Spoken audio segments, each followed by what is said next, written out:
At the end of season 16, history had been reset, with the most noticeable change being Church. It doesn't take a genius to recognize that he was not voiced by Bernie, leaving a question mark as to who this man really was. For many people, including myself, the initial thought was Private Jimmy, as there weren't many people it could logically be. However, that mystery isn't a mystery. It's Genkins. No, it's not Church, and it's not Jimmy, which was a fan theory. It's actually a character who's all over season 16. I'm thinking it's Genkins. It's definitely Genkins. Yeah, I mean, that's certainly who it is, you know? So, case closed, end of video, right? No. Joe says something in this interview that piques a bit of interest. In the season, he has one other appearance where he's not speaking with an accent, and I thought that would be the clue, but not a whole lot of people have caught on to that. Alright, so now you begin to think to yourself, so Genkins must have let his accent slip at some point. Did I miss that? Then I went and scrubbed through all of the episodes. But after listening to all of his lines, Genkins at no point let his accent go, so what is Joe talking about? I then went to Twitter thinking that I might find some answers there, and surprisingly I did. A user by the name of Ghost of the Meta was complimenting the finale and brought up Private Jimmy. Joe tells him that it wasn't Jimmy, as we've already learned, but then goes on to point a hint towards episode 10. Well, what the hell happened in episode 10? Genkins wasn't in episode 10. Or was he? Now that you're suspicious of the episode, things become much more questionable. The most questionable thing is this character.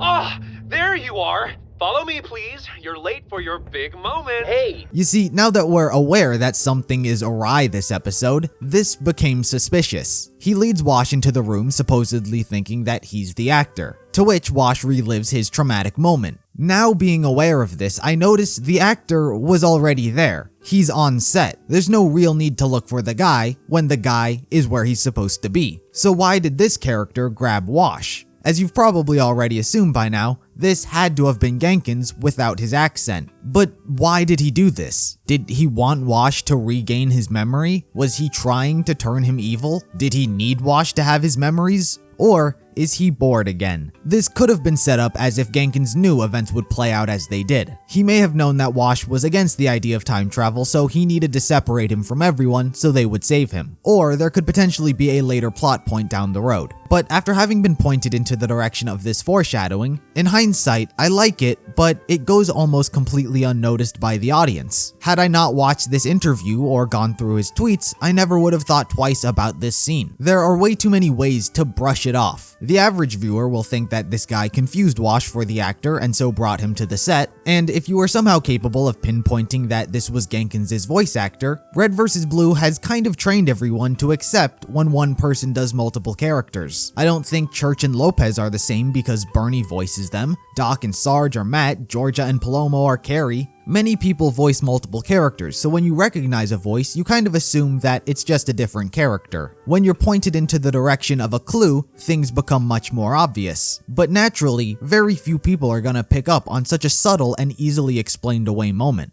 But probably the biggest thing for me that surfaced from all of this was once again another clue that Joe had given out during episode 1's premiere. This somehow never made its way into my path. No one commented anything about it, no tweets. I had no idea of this until I was browsing Genkins' Wikipedia page. On it, it said Joe confirmed that Genkins was not Georgia, but rather someone from way back. Well, why in the hell did no one tell me of this? It's the most obvious hint that could have possibly been given. It's a character we've seen in the past, but it's not Georgia? Well then, with a confirmation, it's Genkins. Joe is even calling him Genkins when in the show it makes it a point to call out that it's Genkins.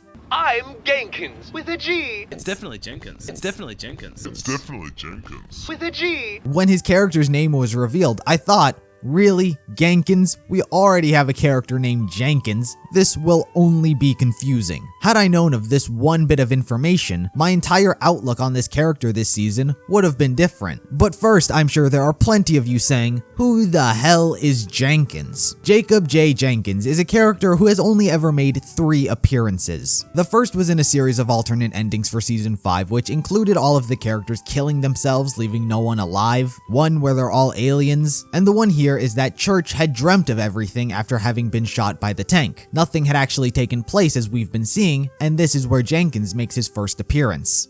You were there too, Rookie? And the tank was there? Was I there, Church? No, Jacobs, you weren't there. I don't know why. just forgot about you. Sorry. Oh well.